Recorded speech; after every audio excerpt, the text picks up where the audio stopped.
নমস্কার বন্ধুরা, সুচিত্রাস ব্লগ থেকে তোমাদেরকে জানাই স্বাগত।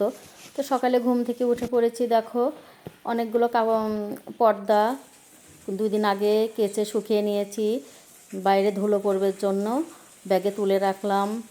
কিছু কৌটা ধুয়ে দিয়েছে, এগুলো পূজার ঘরে নিরামিষ কৌটা, কিছু বাসন আছে ধুয়ে নিলাম। চলে এলাম রান্নাঘরে,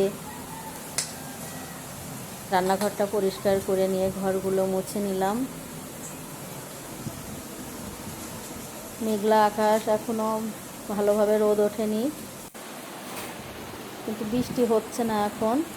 তো ঘরগুলো মুছেই ছাদে চলে এলাম, কিছু কাপড় চোপড় ধুয়ে মেলে দিচ্ছি। তো বারবার ছাদে আসতে হচ্ছে, একবার বৃষ্টি 2-1 ফোঁটা করে পড়ছে, এদিকে বাতাসও হচ্ছে, রোদও হালকা দেখা যাচ্ছে। তো বারবার কিছু কিছু কাপড় চোপড় শুকিয়ে নিয়ে যাচ্ছি, উল্টিয়ে দিয়ে যাচ্ছে, আবার আসছি, দেখছি এটা ওটা পড়ে যাচ্ছে বাতাসে।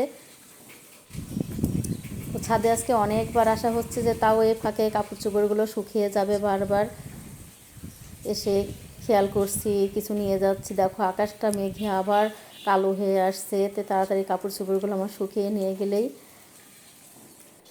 বাঁচা।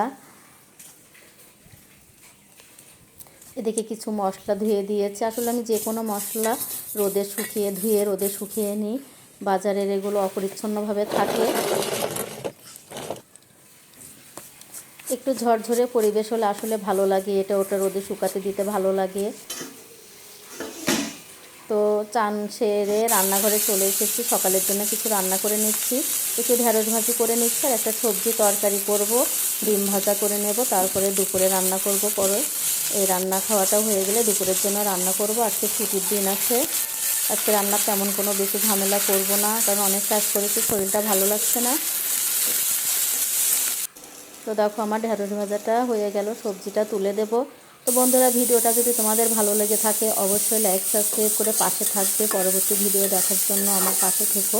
ধন্যবাদ সবাইকে, সবাই ভালো থেকো, সুস্থ থেকো, ধন্যবাদ।